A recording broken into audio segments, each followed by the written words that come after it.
Hello అండి, welcome to government jobs portal. So చూసుకోండి, మనం current affairs 2025 January to November 1000 important current affairs questions MCQs చూస్తున్నాం కదండి. So part 4కి అయితే వచ్చాం అనమాట. ఆల్రెడీ ఒక 150 క్వశ్చన్స్ చూసాం. ఈ వీడియోలో మరొక 50 ఎంసీక్యూస్ మనం చూడబోతున్నాం. సో 200 కంప్లీట్ అవుతాయి అనమాట. ఓకే, సో మీరు చేయాల్సిందల్లా ఒకటే, ఈ వీడియోకి 1000 లైక్స్ అనేది టార్గెట్ ఇస్తున్నాను. ఫాస్ట్గా 1000 లైక్స్ని కంప్లీట్ చేసేయండి. సో మీ సైడ్ నుంచి ఎక్స్పెక్ట్ చేసేదైతే లైక్ చేయడం అండ్ షేర్ చేయడం అండ్ ఛానల్కి సబ్స్క్రైబ్ చేసుకోవడం. ఓకేనా? సో అలాగే వీటి పీడిఎఫ్స్ అలాగే మాక్ టెస్ట్లు చూసుకోండి. మొత్తం టోటల్ 1100 బిట్స్ ఉంటాయి. నవంబర్ 2024 నుంచి అక్టోబర్ 2025 వరకు. అంటే ఇప్పుడు ప్రస్తుతానికి చూసుకోండి, గ్రూప్ డి మనకి ఎగ్జామ్ వచ్చేసి నవంబర్ 27 నుంచి ఉంది కదా. డెఫినెట్గా మీకు ఈ బిట్స్ అనేవి హెల్ప్ అవుతాయి అనమాట. ఈ బిట్స్లోంచే క్వశ్చన్స్ మీకు వస్తాయి కంపల్సరిగా. ఓకేనా? కేవలం 200 రూపీస్కే 12 నెలల కరెంట్ అఫైర్స్ అనేవి మనం ఇవ్వడం జరుగుతుంది. సో అక్టోబర్ కరెంట్ అఫైర్స్ వచ్చేసి నవంబర్ మంత్ ఎండ్ కల్లా అప్లోడ్ చేస్తాం మనం. సో సెప్టెంబర్ వరకు అయితే మనకు ఆల్రెడీ 1000 బిట్స్ ఉన్నాయి. ఇంకొక 100 బిట్స్ అయితే మనం అప్లోడ్ చేయాలి. అవి మనం మంత్ ఎండ్కి చేస్తాం. ఓకేనా? సో డెఫినెట్గా మీకు గ్రూప్ డీకి హెల్ప్ అవుతుంది. సో కంపల్సరిగా తీసుకోండి. జీజేపీ తెలుగు అనే మా ఆండ్రాయిడ్ యాప్లో మీరు క్లాసెస్ తీసుకోవచ్చు అనమాట ఇవి. సో కింద డిస్క్రిప్షన్లోని యాప్ లింక్ అనేది నేను ఇస్తున్నాను. ఓకేనా? సో ఓకే, 151 క్వశ్చన్ మనం చూద్దాం. వరల్డ్ ఎన్విరాన్మెంటల్ హెల్త్ డే ఎప్పుడు జరుపుకుంటారు? ప్రపంచ పర్యావరణ ఆరోగ్య దినోత్సవం ఎప్పుడు జరుపుకుంటారు? ఇక్కడే మనకి డేట్ కనిపిస్తుంది. ఏదండి డేట్? సెప్టెంబర్ 26 అండి. సెప్టెంబర్ 26 ప్రతి సంవత్సరం జరుపుకుంటారు. అయితే ఈ సంవత్సరం యొక్క థీమ్ ఏంటి అంటే క్లీన్ ఎయిర్ హెల్దీ పీపుల్. శుభ్రమైన గాలి ఆరోగ్యవంతమైన ప్రజలు అనేది ఈ సంవత్సరం యొక్క థీమ్ అనమాట. థీమ్స్ ఎప్పుడు కూడా మెయిన్గా ఇంగ్లీష్లో మీరు చూసుకోవాలి. సో ప్రతి సంవత్సరం సెప్టెంబర్ 26న వరల్డ్ ఎన్విరాన్మెంటల్ హెల్త్ డే అనేది అబ్జర్వ్ చేస్తాం. ఓకేనా? సో నెక్స్ట్ మనం 152 క్వశ్చన్ మనం చూసుకుంటే, which sports complex was inaugurated? సెప్టెంబర్లో ఇనాగరేట్ చేశారంటే ఇండియాస్ లార్జెస్ట్ స్పోర్ట్స్ కాంప్లెక్స్ అంటండి. చూసుకోండి, భారతదేశంలోనే అతిపెద్ద క్రీడా సముదాయంగా గుర్తించబడిన క్రీడా సముదాయం ఏది? సెప్టెంబర్ నెలలో ప్రారంభించారంట. దాని పేరేంటి అని అడుగుతున్నారు. దాని పేరేంటి? వీర్ సవార్కర్ స్పోర్ట్స్ కాంప్లెక్స్ అండి. వీర్ సవార్కర్ స్పోర్ట్స్ కాంప్లెక్స్. ఇది ఎక్కడ ఉంది? దీన్నే యాక్చువల్లీ నారన్పురా స్పోర్ట్స్ కాంప్లెక్స్ అని కూడా అంటారు. ఓకేనా? సో దీన్ని యూనియన్ హోమ్ మినిస్టర్ అయిన అమిత్ షా గారు అయితే ఇనాగరేట్ చేయడం జరిగింది.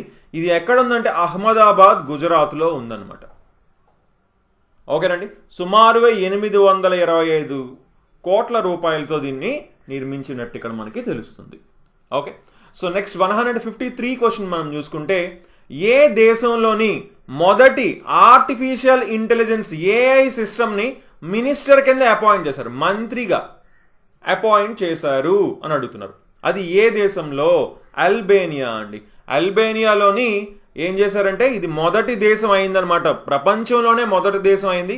ఒక ఆర్టిఫిషియల్ ఏఐ సిస్టమ్ని, ఆర్టిఫిషియల్ ఇంటెలిజెన్స్ సిస్టమ్ని ఒక మినిస్టీరియల్ లెవెల్ పోస్ట్ ఇచ్చిన మొదటి దేశం అయింది. దేశం పేరు అల్బేనియా. సో ఆ ఏఐ సిస్టమ్ పేరు డెయిలా అండి. ఓకేనా?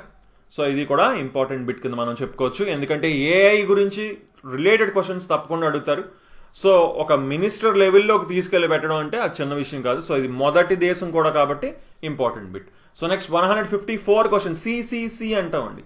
అంటే కంబైన్డ్ కమాండర్స్ కాన్ఫరెన్స్ 2025లో ఎక్కడ జరిగింది? ఏ ప్లేస్లో జరిగింది అంటున్నారు. ఎక్కడ? కోల్కతా, వెస్ట్ బెంగాల్లో జరిగింది అనమాట. ఓకేనా? కంబైన్డ్ కమాండర్స్ కాన్ఫరెన్స్ ఎప్పుడు? సెప్టెంబర్లో జరిగింది. ఎక్కడ జరిగింది? Eastern command head quarters Vijaydurg, Calcutta, west బెంగాల్లో జరిగింది. దీని థీమ్ ఏంటి? Year of reforms transforming for the future. So ఇందులో ఏంటి, ఎవరెవరు పార్టిసిపేట్ చేశారు, అసలు ఏంటి దీని స్టోరీ అంటే చూడండి. ఒక 3 day high level strategic forum. High level ఇక్కడ చూడండి, ఇండియన్ ఆర్మ్డ్ ఫోర్సెస్, అలాగే prime minister, defence minister, national security advisor, అలాగే సిడిఎస్ అంటే చీఫ్ ఆఫ్ డిఫెన్స్ స్టాఫ్, అలాగే మిగతా 3 సర్వీస్ చీఫ్స్ అంటే నేవల్, ఎయిర్, వాళ్ళు మిగతా ముగ్గురు కూడా. సో అందరూ ఇక్కడ వచ్చారనమాట. ఓకేనా. సో మనం ఆల్రెడీ మాట్లాడుకున్నాం సుదర్శన్ చక్ర గురించి కూడా మనం చెప్పుకున్నాం లాస్ట్ వీడియోలో. సో వీటన్నిటి గురించి మనకి ఇక్కడ డిస్కస్ చేయడం జరిగిందనమాట, ఇంపార్టెంట్ విషయాలన్నిటి గురించి కూడా. ఓకే. సో నెక్స్ట్ 155 క్వశ్చన్ మనం చూసుకుంటే వరల్డ్ ఫుడ్ ఇండియా 2025 4వ ఎడిషన్ ఎక్కడ జరిగింది అని అంటున్నారు. ఓకేనా, క్లియర్ చూసుకోండి. World food India 2025 curtain raiser ఈ ప్రోగ్రామ్ ఎక్కడ జరిగింది ఇక్కడే మీరు చూడొచ్చు. నేమ్లో ఇక్కడ మనం ఇచ్చిన పిక్చర్లో ఉంది చూసుకోండి. కొంతమంది క్వశ్చన్ కూడా అడిగారు, ఎగ్జామ్లోని ఇమేజెస్ ఇస్తారండి. లేదండి, మీకు గుర్తుంటుందని నేను ఈ ఇమేజెస్ పెట్టాను అంతే. అంతేగాని ఎగ్జామ్లో ఇమేజెస్ ఉండవు కదా, జస్ట్ క్వశ్చన్స్ ఆప్షన్స్ మాత్రమే ఉంటాయి. ఓకేనా. సో అంటే అందరికి మ్యాక్సిమం 99% పీపుల్కి తెలిసి ఉంటుంది, బట్ ఒక కామెంట్ చూసాను అందుకని క్లారిటీ ఇచ్చాను అంతే. సో దీని థీమ్ ఏంటి అంటే processing for prosperity. Processing for prosperity అనమాట. వరల్డ్ ఫుడ్ ఇండియా 2025 ఎక్కడ జరిగింది? భరత్ మండపం, ప్రగతి మైదాన్, న్యూఢిల్లీలో 4వ ఎడిషన్ జరిగిందనమాట. ఓకేనా. సో ఈవెంట్లో మెయిన్గా ఏంటి, భారతదేశం యొక్క strength in food processing sector, అలాగే focusing on sustainability, innovation and global trade, వీటన్నిటిలోని మన భారతదేశం ఎంత ముందంజలో ఉందో కూడా మనకి ఇక్కడ చూపించడం కూడా జరిగిందనమాట. సో నెక్స్ట్ 156 క్వశ్చన్ మనం చూసుకుంటే India US joint military exercise Yudh Abhyas 2025 21వ ఎడిషన్ ఎక్కడ జరిగింది అంటున్నారు? అలాస్కా యుఎస్ఏలో జరిగిందనమాట. ఎక్కడ జరిగింది? అలాస్కా యుఎస్ఏలో జరిగింది. ఇది 21వ ఎడిషన్. ఏంటి దీని పేరు? యుద్ధ్ అభ్యాస్. ఓకేనా. ఇదేంటి, ఇండియన్ ఆర్మీ అలాగే United states army, USA army మధ్య జరిగే జాయింట్ మిలిటరీ ఎక్సర్సైజ్. యాన్యువల్ అంటే ప్రతి సంవత్సరం జరుగుతుంది అనమాట. ఓకే. సో ఇది ఎక్కడ జరిగిందంటే Fort Wainwright and the Yukon training area in Alaska USA. So next 156 question present Thailand యొక్క ప్రైమ్ మినిస్టర్ ఎవరు అంటున్నారు? ఎవరంటే అనుతిన్ చార్నివిరకుల్. ఓకేనా, అనుతిన్ చార్నివిరకుల్ వచ్చేసి ప్రెసెంట్ థాయిలాండ్ యొక్క ప్రైమ్ మినిస్టర్, ప్రధానమంత్రి. ఓకే. సో నెక్స్ట్ 158 క్వశ్చన్ మనం చూసుకుంటే Bharati initiative recently launched by APEDA. APEDA రీసెంట్గా లాంచ్ చేసిన భారతీ ఇనిషియేటివ్ పేరేంటి అని అడుగుతున్నారు. ఏంటి అసలు ఆ ఇనిషియేటివ్ ఏంటి? What is the Bharati initiative recently launched by ఏపీడిఏ under the ministry of commerce and industry. Ministry of commerce and industry కింద ఏపీఈడిఏ రీసెంట్గా లాంచ్ చేసిన భారతీ ఇనిషియేటివ్ ఏంటి అని అడుగుతున్నారండి. ఓకేనా, అది ఏంటి అంటే క్లియర్గా ఇక్కడే ఉంది. ఏంటి, ఇండస్ట్రీకి సంబంధించిందని అర్థమైంది కదా. సో ఇక్కడ చూసుకోండి, startup acceleration initiative for agri food exports. చూసుకోండి, వ్యవసాయ ఆహార ఎగుమతుల కోసం స్టార్టప్ వేగవంతం చేసే కార్యక్రమం అనమాట ఇది, ఈ భారతీ ఇనిషియేటివ్ అనేది. ఓకేనా. సో నేమ్ ఏంటి? భారతి. ఓకేనా. ఇది ఎవరు లాంచ్ చేశారు? ఏపీఈడిఏ. ఓకే, వెరీ ఇంపార్టెంట్, ఎందుకంటే అగ్రికల్చర్ రిలేటెడ్ కూడా మనకి చాలా ఇంపార్టెంట్ అని చెప్పుకోవచ్చు. సో దీని ఆబ్జెక్టివ్ ఏంటి అంటే to empower 100 agri food and agri tech startups and accelerate innovation to achieve $50 billion in agri food exports by 2030. 2030 నాటికి $50 billion ఎక్స్పోర్ట్స్ అనేవి చేయాలి. అలాగే ఒక 100 అగ్రి ఫుడ్ అలాగే అగ్రిటెక్ స్టార్టప్స్ని ఇన్నోవేషన్ దిశగా యాక్సలరేట్ చేయాలి అనేది మెయిన్ ఆబ్జెక్టివ్ అనమాట. ఓకేనా. సో ఫోకస్ ఏరియాస్ కూడా మీరు ఒక్కసారి ఎప్పుడు కూడా చూడండి, ఇక్కడ ఇచ్చిన డేటా ఏది కూడా వేస్ట్ కాదు, జస్ట్ ఒకసారి చూసుకోవాలి. ఇంపార్టెంట్ పాయింట్స్ అన్ని కూడా మనం పెట్టడం జరిగింది, వాటిని అయితే జస్ట్ ఒకసారి అలా చూసుకోండి. ఓకేనా, వీడియో పాజ్ చేసి అయినా సరే చూసుకోండి ఎప్పుడు కూడా. So next 159 question MiG-21 fighter air craft వచ్చేసి అఫీషియల్గా రిటైర్ అయిపోయింది మన ఇండియన్ ఎయిర్ ఫోర్స్ నుంచి. అయితే ఎప్పుడు రిటైర్ అయిపోయింది అని అడుగుతున్నారు. ఎప్పుడంటే ఈ సెప్టెంబర్లోనే 2025లోనే రిటైర్ అవ్వడం జరిగిందనమాట. ఇది అప్రాక్సిమేట్గా ఎప్పటి నుంచి మనకు వర్క్ చేస్తుంది, ఇండియన్ ఎయిర్ ఫోర్స్లో వర్క్ చేస్తుంది అంటే 6 decades అండి, అంటే 60 సంవత్సరాల నుంచి పనిచేస్తుంది అనమాట MiG-21. ఎప్పుడు ఇండక్ట్ చేశారు అంటే ఎప్పుడు స్టార్ట్ చేశారు మన ఇండియన్ ఎయిర్ ఫోర్స్లో పెట్టారు? ఎప్పుడు 1963లో పెట్టడం జరిగింది. మొదటిసారి it became India's first super sonic jet fighter అనమాట. భారతదేశపు మొదటి సూపర్ సోనిక్ జెట్ ఫైటర్ ఇది. సో దీన్ని అయితే ఇంకా రిటైర్ చేయడం జరిగిందనమాట. ఇంకా ఈ MiG-21ని యూజ్ చేయరు, ఎందుకంటే కొత్త వేరియంట్స్ ఆటోమేటిక్గా వస్తుంటాయి కదా, సో దీన్ని పక్కన పెడుతున్నారు ఇంకా. సో నెక్స్ట్ 160 క్వశ్చన్ మనం చూసుకుంటే, ఏషియాస్ లాంగెస్ట్ ఫ్రైట్ ట్రైన్, ప్రస్తుత ఆసియాలోనే పొడవైన సరుకు రైలుగా గుర్తించబడింది ఏది? ప్రెజెంట్ ఆసియాలోనే సరుకు రైలు అంటే గూడ్స్ ట్రైన్ అనమాట. ఏది? రుద్రాస్త్ర అండి. దాని పేరేంటి? రుద్రాస్త్ర. దీని లెంత్ సుమారుగా 4.5 కిలోమీటర్లు ఉందన్నమాట. సో ఆసియాలోనే అతి పెద్దది కింద మనం చెప్పుకోవచ్చు. ఇది ఎక్కడ అంటే DDU అంటున్నాం, అంటే దీన్ దయాళ్ ఉపాధ్యాయ డివిజన్ వచ్చేసి అక్కడ ఆపరేట్ అవుతుందన్నమాట, ఈస్ట్ సెంట్రల్ రైల్వే. ఓకేనా?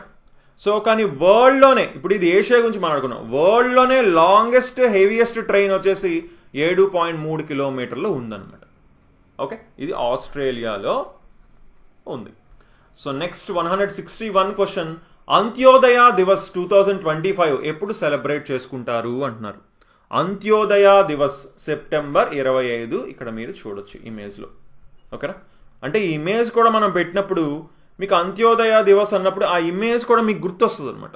అలా కూడా మీకు ఆన్సర్ గుర్తొచ్చే ఛాన్స్ ఉంటుంది, కాబట్టి మనం ఇమేజెస్ మనం పెట్టడం జరుగుతుంది. సో అంత్యోదయ దివస్ వచ్చేసి సెప్టెంబర్ 25న ప్రతి సంవత్సరం చేసుకుంటారు. ఎందుకు అంటే ఇది birth anniversary of Pandit Deen Dayal Upadhyaya. ఇతను ఒక ఫిలాసఫర్, అలాగే పొలిటికల్ థింకర్ అనమాట. సో ప్రతి సంవత్సరం సెప్టెంబర్ 25న అంత్యోదయ దివస్ మనం సెలబ్రేట్ చేసుకుంటాం. ఓకేనా? So next 162 question, world tourism day 2025 అఫీషియల్గా ఎక్కడ హోస్ట్ చేశారు? Where was the world tourism day 2025 officially hosted అంటున్నారు. ఎక్కడండి? మలేషియాలోని మెలాకాలోని హోస్ట్ చేయడం జరిగిందనమాట. మెలాకా మలేషియాలోని హోస్ట్ చేశారు. గ్లోబల్ థీమ్ వచ్చేసి tourism and sustainable transformation.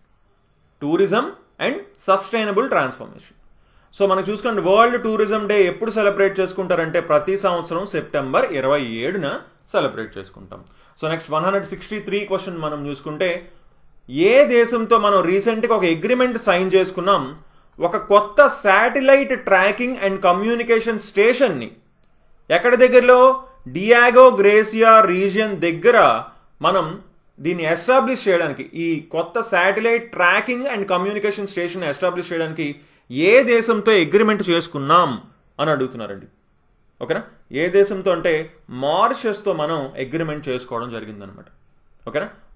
So India, భారతదేశం మరియు మారిషస్ వచ్చేసి ఈ అగ్రిమెంట్ని సైన్ చేసుకున్నాయి. ఎక్కడుంది ఈ డియాగో గ్రేషియా రీజియన్ అంటే ఇండియన్ ఓషన్లో ఉంది. ఓకేనా? ఇండియన్ ఓషన్లో ఉంది. సో నెక్స్ట్ 164 క్వశ్చన్ మనం చూసుకుంటే, బొటానికల్ సర్వే ఆఫ్ ఇండియా యొక్క న్యూ డైరెక్టర్ ఎవరు అంటున్నారండి. ఓకేనా? ఎవరంటే కనాద్ దాస్ వచ్చేసి కొత్త డైరెక్టర్ అనమాట. దేనికి? Botanical survey of India, BSI అని మనం అంటాం. Okay. So next 165 question, Indo తాయి జాయింట్ మిలిటరీ ఎక్సర్సైజ్ మైత్రి 14 అండి, అంటే 14th ఎడిషన్ అనమాట. ఇది ఎక్కడ జరిగింది అని అడుగుతున్నారు. ఓకేనా? ఇది ఎక్కడ జరిగిందంటే మేఘాలయలో ఉమ్రోయిలో జరిగిందనమాట. మేఘాలయ ఉమ్రోయిలో జరిగింది. ఇండో తాయ్ మిలిటరీ ఎక్సర్సైజ్ అనమాట. ఇది 14వ ఎడిషన్ అనమాట. ఉమ్రోయ్ మేఘాలయలో జరిగింది. ఓకేనా? మెయిన్ ఈ ఎక్సర్సైజెస్ దేని మీద ఫోకస్ ఉంటాయి అందరికీ తెలుసు. ఇప్పుడు కౌంటర్ టెర్రరిస్ట్ ఆపరేషన్స్ కానీ, అంటే ఒక్కొక్కటి ఒకదానికి ఉండొచ్చు, బట్ మెయిన్గా ఉండేవి వీటికే కదా. ఓకేనా? సో ఇక్కడ దీని ఫోకస్ అని చూసుకోండి, semi urban and jungle terrain under the UN charter. So counter terrorist operations, దీనికి కౌంటర్ చేస్తూ అది ఏం చేయాలి, ఎలా చేయాలి అనేది వాళ్ళు అక్కడ ఎక్సర్సైజెస్ అనేవి కండక్ట్ చేస్తారనమాట. ఓకే. సో నెక్స్ట్ 166 క్వశ్చన్ మనం చూసుకుంటే, శారదా హాఫ్మ్యాన్ రీసెంట్గా పాస్ అయిపోయారు, మరణించడం జరిగింది. అయితే ఆవిడ ఏ క్లాసికల్ డ్యాన్స్ ఫామ్తో రిలేట్ అయి ఉన్నారు, అసోసియేట్ అయి ఉన్నారు అంటున్నారు. ఇలాంటి క్వశ్చన్స్ కూడా తప్పకుండా అడుగుతారండి. ఓకేనా? ఒక ఫేమస్ పర్సనాలిటీ కనుక రీసెంట్గా మరణించినట్లయితే, so recent persons in news అని అంటాం కదా, సో అందులోకి వస్తుంది. సో తప్పకుండా ఇలాంటి క్వశ్చన్ అడగడానికి ఛాన్స్ ఉంది. సో శారదా హాఫ్మెన్ గారు వచ్చేసి భరతనాట్యానికి అసోసియేట్ అయ్యున్న వ్యక్తి అనమాట. ఓకేనా, ఈవిడ ఒక Bharatanatyam dancer, but legendary Bharatanatyam dancer. So చాలా చాలా ఇంపార్టెంట్గా చెప్పుకోవచ్చు. శారదా హాఫ్మెన్, బార్న్ అల్లాడి శారదా, బేసిక్గా అప్పుడు ఫస్ట్ నేమ్ అనమాట అల్లాడి శారదా, బట్ తర్వాత శారదా హాఫ్మెన్ అని కూడా పిలుస్తున్నారు ఇక్కడ.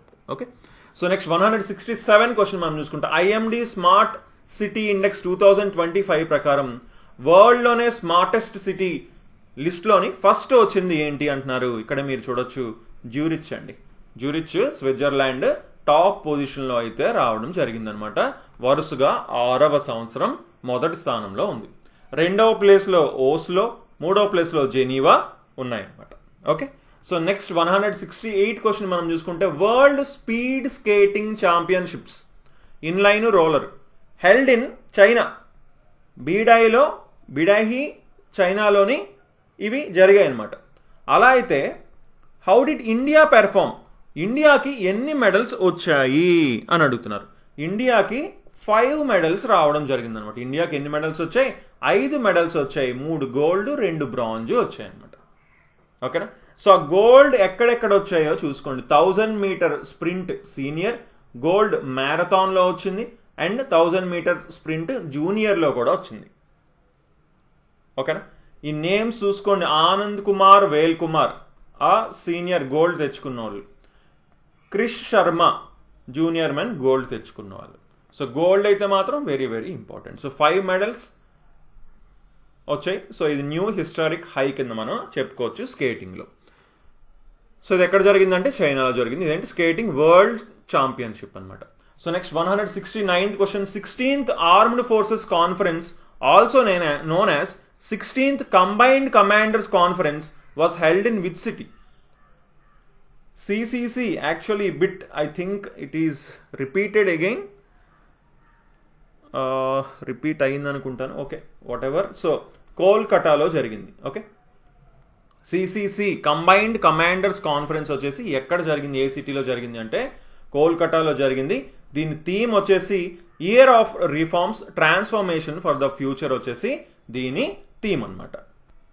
సో నెక్స్ట్ 170 క్వశ్చన్ మనం చూసుకుంటే 15th India Japan annual summit వచ్చేసి which strengthen the special strategic and global partnership between 2 nations ఎక్కడ జరిగింది అని అడుగుతున్నారండి. ఎక్కడ జరిగింది, ఎక్కడంటే టోక్యోలో జరిగింది అనమాట. ఓకేనా, 15వ ఇండియా జపాన్ యాన్యువల్ సమ్మిట్. ఓకేనా, సో ఎక్కడ జరిగిందంటే టోక్యో జపాన్లో జరిగింది. క్లియర్గా చూడొచ్చు. ఈ మీటింగ్కి వచ్చేసి నరేంద్ర మోదీ గారు అండ్ జపనీస్ ప్రైమ్ మినిస్టర్ అయిన ఇషిబా షిగేరు కూడా అటెండ్ అవ్వడం అయితే ఇక్కడ జరిగిందనమాట. సో నెక్స్ట్ 171 క్వశ్చన్ మనం చూసుకుంటే 77th prime time Emmy awards ఎక్కడ, ఏ వెన్యూలో జరిగింది అంటున్నారు. ఈ అవార్డ్స్ ఏ వెన్యూలో ఇచ్చారు అంటే పీకాక్ థియేటర్ లాస్ ఏంజలస్లోని ఇవ్వడం జరిగింది. సో ఇక్కడ ఎవరు గెలుచుకున్నారు మెడల్స్ అనేది చూద్దాం ఒకసారి మనం. ఈ పీకాక్ థియేటర్ ఎక్కడుందంటే లాస్ ఏంజల్స్ కాలిఫోర్నియాలో ఉన్నది. 77th prime time Emmy awards ఇక్కడ ఇచ్చారు. సో ఎవరు మేజర్ విన్నర్స్ అంటే చూసుకోండి. Outstanding drama series the pit, outstanding comedy series the studio, outstanding limited series adolescence అనమాట. సో మెయిన్గా చూసుకుంటే ద స్టూడియో అలాగే అడాలసెన్స్కి ఎక్కువ రావడం జరిగిందనమాట మెడల్స్. సో ఇక్కడ మీరు చూసుకోవచ్చు. నేను ఇంపార్టెంట్వి మాత్రమే ఇక్కడ మేజర్ మాత్రమే ఇక్కడ మనం చూపించడం జరిగింది. ఇంకా చాలా మంది విన్నర్స్ అయితే ఉన్నారు. ఓకేనా, ఇంకా రకరకాల కేటగిరీస్లో అయితే విన్నర్స్ ఉంటారు. ఓకేనండి. సో నెక్స్ట్ 172 క్వశ్చన్ మనం చూసుకుంటే 2025 diamond league final in Zurich జరిగింది. అందులో నీరజ్ చోప్రా ఏ పొజిషన్లో ఎండ్ అయ్యాడు? జావెలిన్ త్రో ఈవెంట్ అనమాట. అది మెన్స్ జావెలిన్ త్రో ఈవెంట్లోని నీరజ్ చోప్రా ఏ ప్లేస్లో వచ్చాడు అంటే 2nd ప్లేస్లో వచ్చాడండి. ఓకేనా, నీరజ్ చోప్రా 2nd ప్లేస్లో రావడం జరిగిందనమాట. ఓకేనా, విన్నర్ ఎవరు అంటే Julian weber from Germany. So ఇదేంటి డైమండ్ లీగ్ ఫైనల్ ఎక్కడ జరిగిందంటే జ్యూరిచ్ స్విట్జర్లాండ్లో జరిగింది. సో నెక్స్ట్ 173 అనోఖీ దునియా అని చెప్పేసి అనేసి world's first ceramic waste park అండి. అంటే సెరామిక్ వేస్ట్ ఉంటుంది కదా, దాంతోనే ఒక పార్క్ని బిల్డ్ చేశారు. చూడొచ్చు మీరు ఆ ఎంట్రన్స్ ఆ వాల్ కూడా సిరామిక్తోనే ఉంది. అలాగే అక్కడ వస్తువులన్నీ కూడా ఆ పార్క్లో ఉన్నవి జారుడు బల్ల ఇవన్నీ కూడా మనకి ఆ సిరామిక్ వేస్ట్తోనే క్రియేట్ చేశారు. సో ప్రపంచంలోనే మొదటి సిరామిక్ వేస్ట్ పార్క్ అనేది దాని పేరు కూడా పెట్టారు, అనోఖీ దునియా అని. ఇక్కడ మీరు చూడొచ్చు, అనోఖీ దునియా అని పేరు కూడా పెట్టారు. అది ఏ ఇండియన్ స్టేట్లో దీన్ని స్టార్ట్ చేశారు అని అడుగుతున్నారు. ఓకేనా, ఏ ఇండియన్ స్టేట్లో ఎస్టాబ్లిష్ చేశారు అని అడుగుతున్నారు. ఉత్తరప్రదేశ్లో ఎస్టాబ్లిష్ చేయడం జరిగిందనమాట, అనోఖీ దునియా దాని పేరు. ఓకేనా, Uttar Pradesh, that is Khurja Bulandshahr district, Uttar Pradesh. Famously known as ఏంటి, సిరామిక్ క్యాపిటల్ ఆఫ్ ఇండియా అని కూడా ఉత్తరప్రదేశ్ని మనం పిలుస్తాం అనమాట. సో నెక్స్ట్ 174 క్వశ్చన్ మనం చూసుకుంటే, India's first overseas defence manufacturing plant. చూసుకోండి, మొదటిసారిగా మన డిఫెన్స్ మ్యానుఫ్యాక్చరింగ్ ప్లాంట్ వేరే దేశంలో పెట్టాం. అది ఏ దేశంలో అని అడుగుతున్నారు. ఏ దేశం అంటే మొరాకోలో మనం ఇనాగరేట్ చేయడం జరిగింది. సో ఇక్కడ ఎస్టాబ్లిష్ చేయడం జరిగింది అనమాట. చూసుకోండి, inauguration of new manufacturing facility. ఓకేనా, సో దీన్ని మొదటి బయట పెట్టింది ఎక్కడ, మొరాకో, నార్త్ ఆఫ్రికా.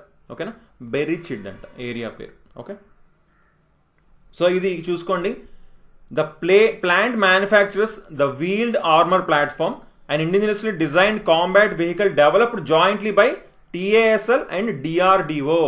రెండు కూడా కంబైన్డ్గా దీన్ని డెవలప్ చేస్తున్నారు. సో నెక్స్ట్ 175 క్వశ్చన్ మనం చూసుకుంటే, 2025 వరల్డ్ ఆర్చరీ ఛాంపియన్షిప్స్ వచ్చేసి వాంగ్జూ సౌత్ కొరియాలో జరిగాయి. అందులో ఫైనల్ మెడల్ టాలీలో ఏ కంట్రీకి ఎక్కువ మెడల్స్ వచ్చాయి అని అడుగుతున్నారు. ఏ కంట్రీ అంటే సౌత్ కొరియాకి అయితే ఎక్కువ మెడల్స్ రావడం జరిగిందనమాట. టోటల్ 7 మెడల్స్ వచ్చాయి సౌత్ కొరియాకి. ఓకేనా, సో ఇండియాకి కూడా మనకి కొన్ని అచీవ్మెంట్స్ అయితే ఉన్నాయి. ఇక్కడ చూసుకుని గోల్డ్ మెడల్ వచ్చింది ఎందులో, మెన్స్ కాంపౌండ్ టీమ్ ఈవెంట్లోని. అలాగే సిల్వర్ వచ్చింది ఎందులో, కాంపౌండ్ మిక్స్డ్ టీమ్ ఈవెంట్లోని. సో ఫైనల్గా finishing joint 4th with France. So France, India కూడా 4th ప్లేస్లో రావడం జరిగిందనమాట. సో నెక్స్ట్ 176 క్వశ్చన్ మనం చూసుకుంటే, 5th Asian India youth summit వచ్చేసి ఎక్కడ జరిగింది అని అడుగుతున్నారు. ఇది గోవాలో జరిగిందండి. ఓకేనా, ఎక్కడ జరిగింది, గోవాలో జరిగింది. దీని థీమ్ ఏంటి అంటే connecting the youth shaping our future. చూసుకోండి, 5th Asian India youth summit. So next 177 question, CISF అంటాం, సెంట్రల్ ఇండస్ట్రియల్ సెక్యూరిటీ ఫోర్స్. ఇప్పుడు చూసుకోండి, SSC GD ఎగ్జామ్ ఉంది కదా, సో డెఫినెట్గా ఈ బిట్ అనేది చాలా ఇంపార్టెంట్గా చెప్పుకోవచ్చు. డైరెక్టర్ జనరల్ ఎవరు, CISF యొక్క కొత్త డైరెక్టర్ జనరల్ ఎవరు అంటున్నారు. ఎవరు, ప్రవీర్ రంజన్ అండి. ప్రవీర్ రంజన్ వచ్చేసి CISF యొక్క కొత్త డైరెక్టర్ జనరల్. సో చూసుకోండి, GSTAT అంటున్నాం, అంటే goods and service tax appellate tribunal. ఫార్మల్గా లాంచ్ చేశారనమాట. ఎప్పుడు లాంచ్ చేశారంటున్నారు, ఎప్పుడంటే సెప్టెంబర్లోనే లాంచ్ చేశారు.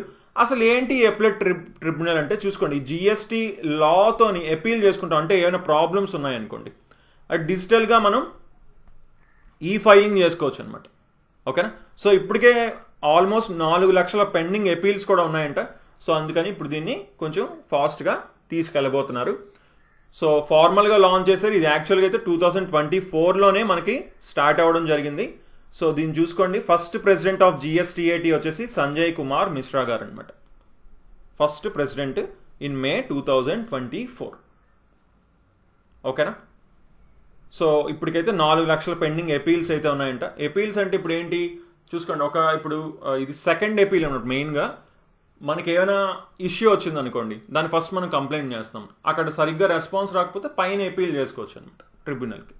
సో అలా. Okay, so next 179th question మనం చూసుకుంటే, PV నరసింహారావు మెమోరియల్ అవార్డు వచ్చేసి పోస్ట్ మసిలీ అంటే మరణించిన తర్వాత ఫర్ ఎకనామిక్స్ 2025 ఎవరికి ఇచ్చారంటున్నారు. ఇక్కడ పిక్చర్లో మీరు క్లియర్గా చూడొచ్చు, మన్మోహన్ సింగ్ గారికి పోస్ట్ మసిలీ అంటే మరణించిన తర్వాత ప్రకటించడం జరిగిందనమాట. ఏ award, PV Narasimha Rao memorial award. ఓకేనా, 2025 ఎకనామిక్స్కి గాను.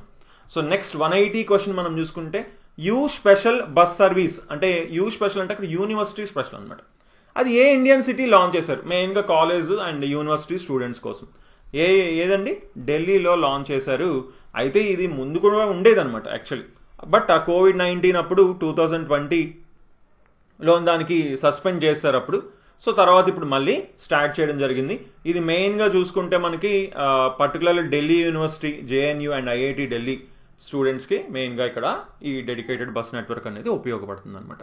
ఓకే, సో నెక్స్ట్ 181 క్వశ్చన్ మనం చూసుకుంటే, అంటే ఏంటి, మనకి ఢిల్లీ ట్రాన్స్పోర్ట్ కార్పొరేషన్ ఉంది కదా, స్పెషల్ బస్సెస్ ఇస్తాయన్నమాట. చూడొచ్చు మీరు ఆ బస్సెస్ కూడా. ఓకేనా, సో నెక్స్ట్ 181 క్వశ్చన్ మనం చూసుకుంటే NSE అంటున్నాం, అంటే నేషనల్ స్టాక్ ఎక్స్చేంజ్ యొక్క కొత్త చైర్మన్ ఎవరు అంటున్నారు. ఎవరు? శ్రీనివాస్ ఇంజెటి అండి. శ్రీనివాస్ ఇంజెటి వచ్చేసి NSE అంటే నేషనల్ స్టాక్ ఎక్స్చేంజ్ యొక్క చైర్పర్సన్ అనమాట ఇప్పుడు. సో నెక్స్ట్ 182 క్వశ్చన్ చూసుకోండి, ఇది కూడా ఇంపార్టెంట్ బిట్. ITBP అంటున్నాం, అంటే ఇండో టిబెటన్ బార్డర్ పోలీస్ యొక్క కొత్త డైరెక్టర్ జనరల్ ఎవరు అని అడుగుతున్నారు. ఎవరు? ప్రవీణ్ కుమార్ అండి. ఎవరు? ప్రవీణ్ కుమార్. చూసుకోండి, ఆ ముందు బిట్కి దీనికి కన్ఫ్యూజ్ అవ్వకూడదు. ఓకేనా, ఇది ITBP, అది CISF. ఓకే, సో చూసుకోండి, ప్రవీణ్ కుమార్ గారు డైరెక్టర్ జనరల్ ఆఫ్ ITBP అనమాట. సో నెక్స్ట్ 183 క్వశ్చన్ మనం చూసుకుంటే, వరల్డ్ బాక్సింగ్ ఛాంపియన్షిప్స్ 2025 లివర్పూల్లో జరిగాయి. ఏ కంట్రీ ఎక్కువ మెడల్స్ సాధించింది అంటున్నారు. కజకిస్తాన్ ఎక్కువ మెడల్స్ సాధించడం జరిగిందనమాట. అంటే ఓవరాల్గా ఫస్ట్ ప్లేస్లో ఉంది with 7 gold 1 silver and 2 bronze medals. అయితే ఇండియా కూడా మనకి బాగానే పెర్ఫామ్ చేసింది, థర్డ్ ప్లేస్లో ఉన్నది. మెడల్స్ ఓవరాల్ కౌంట్లో చూసుకుంటే 4 medals, 2 gold 1 silver 1 bronze win అవడం జరిగింది. అందులో gold medal winners for India were Meenakshi Hooda, 2 gold కదా, మీనాక్షి హుడా ఉమెన్స్ 48 kgలోని, అలాగే జాస్మిన్ లాంబోరియా ఉమెన్స్ 57 kgలోని. చూసుకోండి, ఇలా గోల్డ్ విన్నర్స్ మాత్రం ఖచ్చితంగా మనం గుర్తుపెట్టుకోవాలి. ఇదేంటి? World boxing championship. ఓకేనా, మీనాక్షి హుడా అలాగే jasmine Lamboria.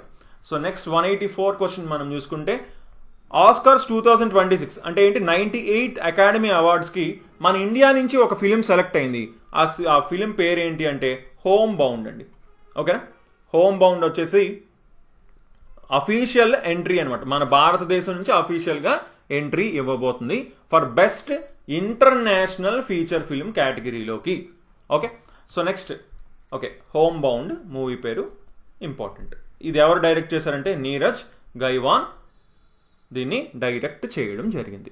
So next 185th question మనం చూసుకుంటే, India's first fully indigenous 32-bit micro processor developed by ISRO. Indigenous అంటే ఏంటి? ఇక్కడే భారతదేశంలోనే తయారు చేయబడ్డ 32-bit మైక్రో ప్రాసెసర్ ఫస్ట్ అంటున్నారు. ఫుల్లీ అంటే ఇంక బయట నుంచి ఏది చిన్నది కూడా ఇంపోర్ట్ చేయకుండా ఇక్కడే కంప్లీట్గా తయారు చేసింది అనమాట. ఇస్రో డెవలప్ చేసింది. దాని పేరు ఏంటి అని అడుగుతున్నారు. ఆ పేరు ఇంత పెద్దగా ఉంది, ఇక్కడ మీరే చూడొచ్చు. విక్రమ్ 32 అండి. విక్రమ్ 32, దీన్నే విక్రమ్ 3201 అని కూడా పిలుస్తున్నారు. సో ఇది India's first fully indigenous 32-bit micro processor అనమాట. ఓకేనా, సో నెక్స్ట్ 186 క్వశ్చన్ మనం చూసుకుంటే, గ్లోబల్ డిజిటల్ నోమెడ్ రిపోర్ట్ 2025 వచ్చేసి పబ్లిష్ చేశారు. ఎవరు? Global citizen solutions. అయితే which country ranked first as the most digital nomad friendly destination in the world? ప్రపంచంలోనే ఏ దేశం మొదటి స్థానంలో ఉంది అని అడుగుతున్నారు. ఓకేనా, ఏ దేశం అంటే స్పెయిన్ ఉందండి. స్పెయిన్ వచ్చేసి నెంబర్ 1 ప్లేస్లో ఉంది. ఏంటి?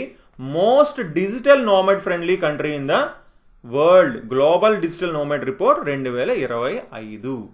ఓకేనా, సో ఇక్కడ మెయిన్గా చూసుకోండి, exceptionally well in citizenship, mobility, quality of life categories, especially for its favourable climate కూడా బాగుందని, స్ట్రాంగ్ డిజిటల్ ఇన్ఫ్రాస్ట్రక్చర్ ఉందని, అలాగే కల్చరల్ ఎపీల్ కూడా బాగుందని. ఓకే, సో మన ఇండియా అయితే 38 స్థానంలో ఉందన్నమాట, 38th ప్లేస్లో ఉంది.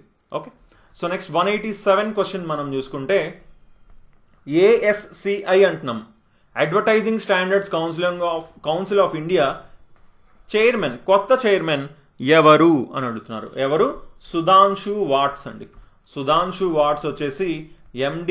ఇతను ఏంటి? పిడిలైట్ ఇండస్ట్రీస్ లిమిటెడ్కి MD అనమాట. ఇతను ఏం చేశారు? ఇప్పుడు advertising standards council of India ASCIకి చైర్మన్ని చేశారనమాట. So next 188th question, international day of peace, దాన్నే వరల్డ్ పీస్ డే అని కూడా అంటున్నాం. అది ఎప్పుడు జరుపుకుంటాం ప్రతి సంవత్సరం, అలాగే ఈ 2025 యొక్క థీమ్ ఏంటి, యునైటెడ్ నేషన్స్ అనౌన్స్ చేసిన థీమ్ ఏంటి అని కూడా అడుగుతున్నారు. సెప్టెంబర్ 21న మనం జరుపుకుంటాం ప్రతి సంవత్సరం కూడా. అయితే ఈ సంవత్సరం థీమ్ ఏంటంటే act now for a peaceful world. Act now for a peaceful world, world peace day. Okay, international day of piece, September 21. So next 189th question, 11th Asian aquatic championship భారతదేశంలో జరిగింది. Marking the first time India hosted the continental event. చూసుకోండి, మొదటిసారిగా భారతదేశం దీన్ని host చేయడం జరిగిందనమాట. 11th Asian aquatic championship ఏ సిటీలో జరిగింది అంటున్నారు. ఇక్కడే మీరు చూడొచ్చు ఇమేజ్లోని అహ్మదాబాద్ మనకు క్లియర్గా కనిపిస్తుంది. అహ్మదాబాద్ వీర్ సవార్కర్ స్పోర్ట్స్ కాంప్లెక్స్లో జరిగిందనమాట. ఓకేనా. సో మొదటిసారిగా ఈ ఏషియన్ ఆక్వాటిక్ ఛాంపియన్షిప్ జరిగింది కాబట్టి ఇది కూడా ఇంపార్టెంట్ బిట్ అని చెప్పుకోవచ్చు. ఇందులో చైనా అయితే టాప్ ప్లేస్లో ఉంది 17 మెడల్స్తో. ఇండియాకి 7 మెడల్స్ వచ్చాయి, అందులో 3 సిల్వర్ అండ్ 4 బ్రాంజ్ వచ్చాయి. ఓకే. సో నెక్స్ట్ 190 క్వశ్చన్ మనం చూసుకుంటే, national Lata Mangeshkar award for 2025 government of Madhya Pradesh ఇచ్చారనమాట. అది గెలుచుకుంది ఎవరు అంటే సోను నిగమ్ గారు విన్ అవ్వడం జరిగింది. National Lata Mangeshkar award government of Madhya Pradesh ఇచ్చారు ఎవరికి? సోను నిగమ్ 2025 సంవత్సరానికి గాను. ఓకే. సో నెక్స్ట్ 191 క్వశ్చన్ మనం చూసుకుంటే, UNFPA అంటున్నాం అంటే United nations population fund India's honorary ambassador for gender equalities. India's honorary ambassador for gender equality, సమాన లింగ హక్కుల కోసం ఐక్యరాజ్య సమితి జనాభా నిధి భారత గౌరవ రాయబారి ఎవరు? ఇక్కడ మీరు చూడొచ్చు ఇమేజ్లోని కృతి సనన్ అండి. ఎవరు? కృతి సనన్ని అంబాసిడర్గా పెట్టడం జరిగిందనమాట. కృతి సనన్ హీరోయిన్ తెలిసే ఉంటుంది అందరికీ. హూ ఆన్ ద కృషి media award 2025 presented by the Alumni Association of the University of Agricultural Sciences, Bengaluru. కృషి మీడియా అవార్డ్ 2025 ఎవరికి వచ్చింది అంటున్నారు? ఎవరికి? అంశీ ప్రసన్న కుమార్ గారికి రావడం జరిగింది. అంశీ ప్రసన్న కుమార్ గారికి రావడం జరిగింది కృషి మీడియా అవార్డ్ 2025. సో చూసుకోండి, AI powered integrated command and control centre ICCC అంటున్నాం. భారతదేశంలోనే మొదటిసారిగా ఒక టెంపుల్లో పెట్టారు. అది ఏ టెంపుల్ అంటున్నారు? అది ఆంధ్రప్రదేశ్లో ఉందని కూడా క్లియర్గా చెప్పేస్తున్నారు. అందరికీ తెలుసు ఏంటి? తిరుమల వెంకటేశ్వర స్వామి వెంకటేశ్వర టెంపుల్. ఓకేనా. సో ఏంటి ఇది? ఏం చేస్తుంది? ఇక్కడ క్వశ్చన్లోనే ఉంది actually. Managing pilgrim services and crowd control అనమాట. సో ఎంతమంది ఆ క్రౌడ్ రియల్ టైంలోని ఎంతమంది క్రౌడ్ వస్తున్నారు, ఆ క్యూని మేనేజ్మెంట్ ఎలా జరుగుతుంది, facial recognition for missing persons కావచ్చు, ఏంటంటే ఎవరైనా తప్పిపోయినా సరే ఆటోమేటిక్గా ఫేస్ని రికగ్నైజ్ చేయడం, అలాగే సైబర్ థ్రెట్ మానిటరింగ్, ఇవన్నీ కూడా ఇక్కడ ఇది ప్రొవైడ్ చేస్తుంది అనమాట ఈ కంట్రోల్ సెంటర్. సో ఇది చూసుకోండి, AI powered integrated command and control centre. So ఏఐని ఇక్కడ వాడుతున్నారు. సో నెక్స్ట్ 194th క్వశ్చన్ మనం చూసుకుంటే, చిల్డ్రన్ ఇన్ ఇండియా 2025 రిపోర్ట్ ఏ మినిస్ట్రీ రిలీజ్ చేసింది అని అడుగుతున్నారు. ఏ మినిస్ట్రీ రిలీజ్ చేసింది? MOSPI అంటాం, ministry of statistics and programme implementation అనమాట. గణాంకాలు మరియు కార్యక్రమ అమల మంత్రిత్వ శాఖ, ministry of statistics and programme implementation, providing comprehensive data ఇస్తున్నారు. ఓకేనా. స్టాటిస్టిక్స్ అంటే ఏంటి? మనకు డేటా కదా ఉంటుంది. Child health, education, nutrition, protection. ఓకేనా. సో ఇక్కడ మనం అందులో మన రిపోర్ట్లో ఉన్న కొన్ని మెయిన్ పాయింట్స్ చూసుకుంటే, ఇన్ఫాంట్ మార్టాలిటీ రేట్ వచ్చేసి 25 per 1000 లైవ్ బర్త్స్. 2023లో చూసుకుంటే 1000 మందిలోని 25 మంది మరణిస్తున్నారంట mortality rate. Infant under 5 years కంటే తక్కువ ఉన్న వాళ్ళైతే 1000కి 29 మంది మరణిస్తున్నారంట. ఓకేనా. ఇది 2023కి డేటా అనమాట ఇది. Okay. So next 195th question మనం చూసుకుంటే, India's first fleet of electric heavy duty trucks ఎక్కడ లాంచ్ చేశారు? చూసుకోండి, హెవీ డ్యూటీ ట్రక్స్ ఇవేంటి? ఫస్ట్ ఫ్లీట్ ఆఫ్ ఎలక్ట్రిక్ అండి. ఎలక్ట్రిక్ కాబట్టి చాలా ఇంపార్టెంట్ అనమాట. ఎందుకంటే తెలుసు పొల్యూషన్ వస్తుంది కాబట్టి ఖచ్చితంగా మనం అన్నిట్లోనే ఎలక్ట్రిక్, ఇప్పుడు స్కూటర్స్ వచ్చాయి, కార్లు వచ్చాయి, ఆ పెద్ద హెవీ ట్రక్స్ కూడా మనకి ఇప్పుడు ఎలక్ట్రిక్ ఫస్ట్, అందుకే ఫస్ట్ అంటున్నారు. సో అందుకనే మనకి ఇంపార్టెంట్ అనమాట ఇక్కడ. ఓకేనా. ఇది ఎక్కడ లాంచ్ చేశారంటే ఎక్కడ లాంచ్ చేశారు? Jawaharlal Nehru port authority. ఓకేనా? సో ఇది ఎక్కడుంది? మహారాష్ట్రలో ఉందండి. By union minister Sarbananda Sonowal అనమాట.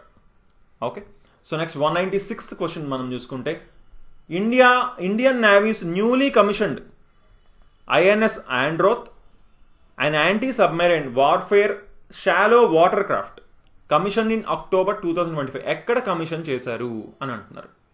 ఎక్కడ అని అడుగుతున్నారు. ఓకే, సో మెయిన్గా మన ఇండియాలో చూసుకుంటే ఎక్కువ అయితే ఓకే అన్ని చోట్ల అవ్వచ్చు. సో నావెల్ డాక్యార్డ్ విశాఖపట్నంలో అయితే ఈ INS ఆండ్రోత్ అనేది కొత్తగా కమిషన్ చేయడం జరిగిందనమాట. ఓకే, ఇది కూడా ఇంపార్టెంట్ బిట్ అండి మనకి. సో ఇదేంటి మీకు క్లియర్గా అర్థమైంది కదా? Anti submarine warfare shallow water craft అనమాట. ఇది సెకండ్ షిప్ అంటుంది, ఇది ఆర్నలా క్లాస్లోని. సో నెక్స్ట్ 197th క్వశ్చన్ మనం చూసుకుంటే లీప్ అంటున్నాం. లీప్ అంటే లోకల్ ఎకానమీ యాక్సలరేటర్ ప్రోగ్రామ్ అనమాట. ఏ ఇండియన్ స్టేట్ గవర్నమెంట్ లాంచ్ చేసింది ఈ లీప్ని to promote startup and innovation growth beyond its capital city. So capital సిటీలోనే కాకుండా మిగతా సిటీస్లో కూడా స్టార్టప్స్ని ప్రమోట్ చేయడానికి, బాగా గ్రోత్ తీసుకొని రావడానికి ఏ స్టేట్ స్టార్ట్ చేసింది అంటున్నారు? అదేంటి? కర్ణాటక అండి. ఓకేనా? కర్ణాటక చూసుకోండి, #కర్ణాటక లీప్స్ అని ఉంది చూసారా? ఓకేనా? సో కర్ణాటక స్టార్ట్ చేసింది. అంటే బెంగళూరులోనే కాకుండా స్టార్టప్స్ మిగతా చోట్లన్నీ కూడా, అంటే మిగతా చోట్లన్నీ Tier 2, Tier 3 సిటీస్లో కూడా మనకి ప్రమోట్ చేయడం అనేది మెయిన్ ఆబ్జెక్టివ్ అనమాట. సుమారుగా 5 సంవత్సరాల్లో, ఈ రానున్న 5 సంవత్సరాల్లో 1000 కోట్ల వరకు పెట్టుబడి పెట్టడానికి చూస్తున్నారు. సో నెక్స్ట్ 198th క్వశ్చన్ మనం చూసుకుంటే మొదటి ఇండియన్ బౌలర్ ఎవరు 100 వికెట్లు తీశారు? ఎందులో? Men's T20 international. Men's T20 ఇంటర్నేషనల్లో 100 వికెట్లు తీసిన మొదటి భారతీయ క్రికెటర్ ఎవరు అని అడుగుతున్నారు. ఎవరండి? హర్షదీప్ సింగ్ అండి. ఓకేనా? Harshdeep Singh. So next 199th question which Indian state passed the Begging Prohibition Bill 2025 with the aim of becoming the country's first beggar-free state through rehabilitation and social support. చూసుకోండి, బెగ్గింగ్ ప్రొహిబిషన్ బిల్ 2025 ఏ state pass చేసింది అని అడుగుతున్నారు. ఏ state అండి? Mizoram pass చేయడం జరిగింది. అంటే ఇంకా ఆ స్టేట్ మొత్తాన్ని అసలు ఇంకా బెగ్గర్స్ ఉండకుండా చేయడం అనేది దాని ఎయిమ్ అనమాట, ఈ బిల్ యొక్క ఎయిమ్. ఓకేనా? సో ఇది ఫస్ట్ బెగ్గర్ ఫ్రీ స్టేట్ అవ్వాలని దాని ఎయిమ్. సో నెక్స్ట్ 200 క్వశ్చన్ మనం చూసుకుంటే 20th global sustainability summit 2025 CII organise చేసింది. దాని యొక్క అఫీషియల్ థీమ్ ఏంటి అని అడుగుతున్నారు. దీని యొక్క అఫీషియల్ థీమ్ ఏంటి అంటే రీఇమాజినింగ్ సస్టైనబిలిటీ, రెజైలియంట్, రీజనరేటివ్, రెస్పాన్సిబుల్. చూసుకోండి, ఇక్కడే మీకు ఇమేజ్లో చూడొచ్చు, బట్ కొంచెం బ్లర్ ఉంది. ఓకేనా? 20th గ్లోబల్ సస్టైనబిలిటీ సమ్మిట్ ఇది ఎక్కడ జరిగింది అంటే న్యూఢిల్లీలో జరిగింది.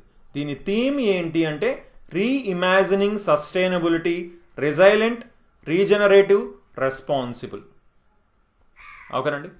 సో ఓకే గైస్, మనం నెక్స్ట్ వీడియోలో మరొక 50 క్వశ్చన్స్ చూద్దాం. తప్పకుండా మీ నుంచి మేము ఎక్స్పెక్ట్ చేసేది ఏంటంటే వీడియోకి ఒక లైక్ చేయడం అండ్ మీ ఫ్రెండ్స్ అందరికీ తప్పకుండా షేర్ చేయడం. అండ్ వీటి PDFs అండ్ మాక్ టెస్టులు కూడా మీరు అటెండ్ అవ్వాలనుకుంటే తప్పకుండా GJP తెలుగు అనే మా ఆండ్రాయిడ్ యాప్లోని మీరు ఆ కోర్స్ అనేది బై చేయొచ్చు అనమాట. కింద డిస్క్రిప్షన్లో లింక్ ఇస్తున్నాను. సో ఓకే దెన్, ఇంకెలాంటి డౌట్ ఉన్నా సరే తప్పకుండా కింద కామెంట్ చేయండి. So okay then, thanks for watching and have a nice day. Bye-bye.